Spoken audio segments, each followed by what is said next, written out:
Hello friends, hope you all are doing well. In this video, I'm going to discuss the concept of the product market or goods market equilibrium or IS curve. So without wasting the time, let's begin our topic.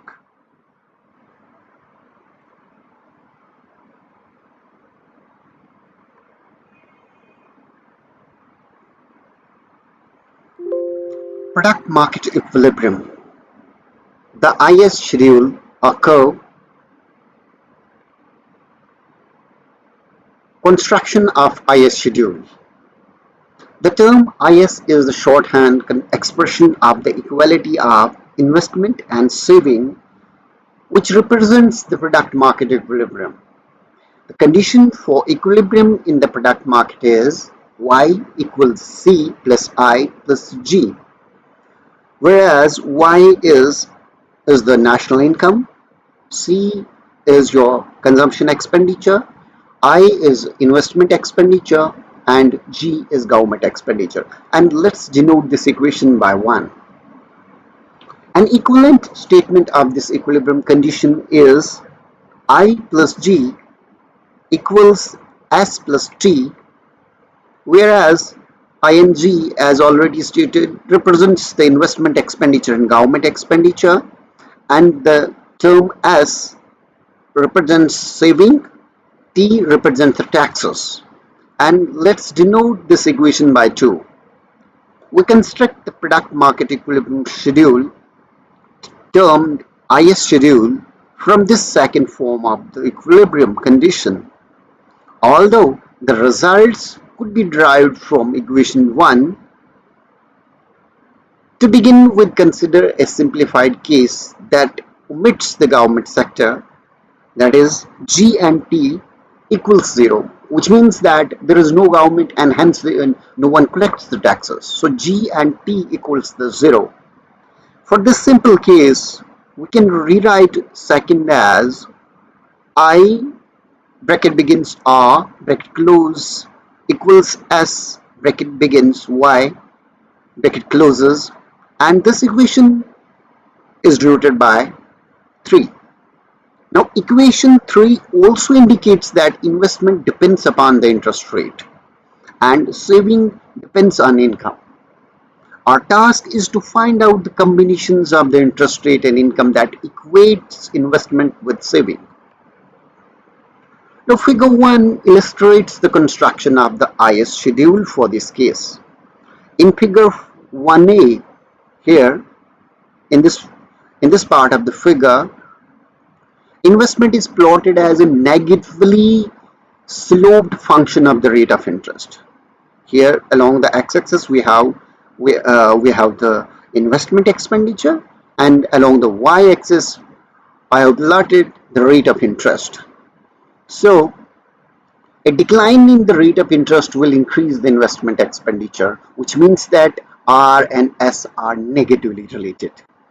Saving is depicted as a positively sloped function of the income in figure 1b, the slope being the positive marginal propensity to save. So the saving is a positively function of the income, which means that as the income increases, the the saving also increases. This comes from the psychological law of consumption. So now, and here the slope of the saving curve is the marginal propensity to save. Now consider an interest rate of R0.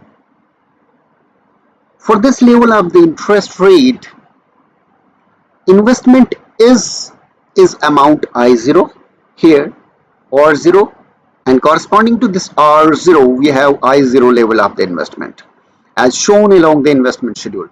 An amount of the saving just equals to I0 is shown as S0 along the saving function here. Look at here. Now at this R0 we have I0 level of the investment, and corresponding to this level of the investment we have the Y, we have corresponding to this level of the interest we have this much level of saving, which is this S0. S0. So when the rate of interest is R0, we have S0 level of the investment. Okay. Now forget these lines which are actually these lines, these dashed lines are just drawn to show the relationship between this part of the diagram and this part of the diagram.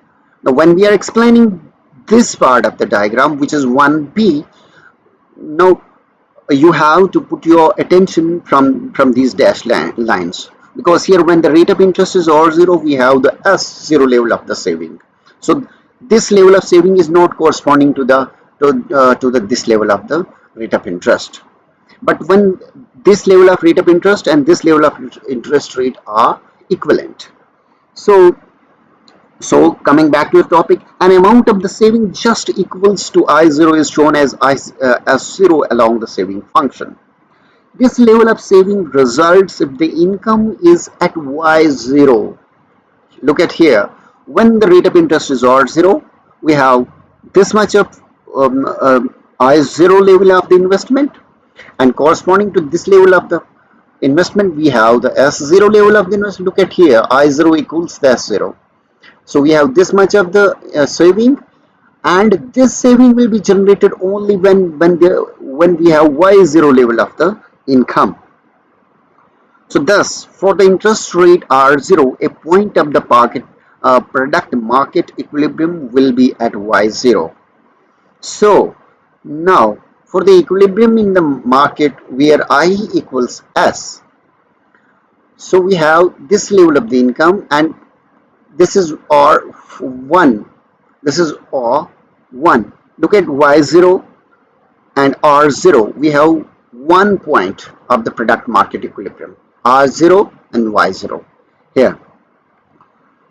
Similarly, then this interest rate income combination R0 and Y0, R0 and Y0 is 1 point on the IS schedule. This represents only one single point here, as shown as point A in the figure 1b. Here, point A, this one, this is point A. Okay, this is your point A, Y0, where IS equals 0. Now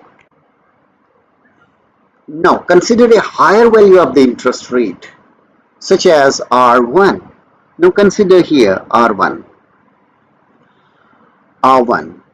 such as R1. At interest rate R1, investment will be I1, a smaller amount than at the R0. Here, when the rate of interest is R1, the saving is at S1, because corresponding to Rn we have I1 level of the investment, and for bringing equilibrium, for maintaining the equilibrium in the product market, we need the saving equivalent to IS. So here corresponding to R1 level of the investment, we have S1 level of the saving, and this S1 level of saving will be generated when we have Y1 level of income. So R1 and Y1 will be another point on the product market, and this is represented by here. This is here. Okay, and now for equilibrium, saving must be S1 lower than the S0.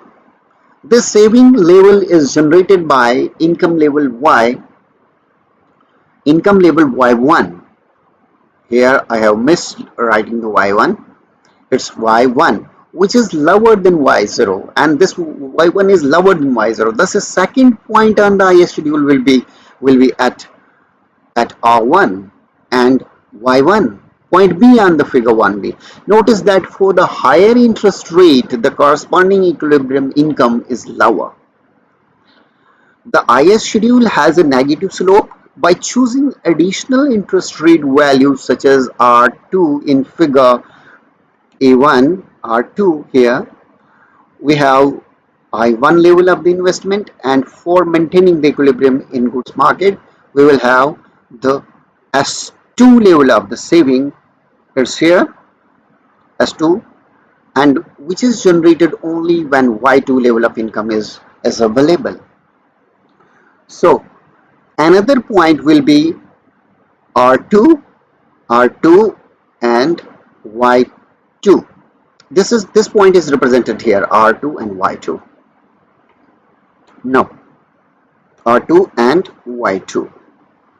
So finding out, so by choosing additional interest values such as R2 in the figure 1a and finding the corresponding income level for the equilibrium Y2 where investment equals saving, we can find the additional point on the IS schedule in the figure 1b,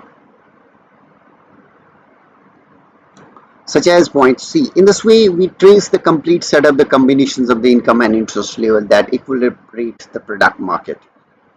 Thanks for watching.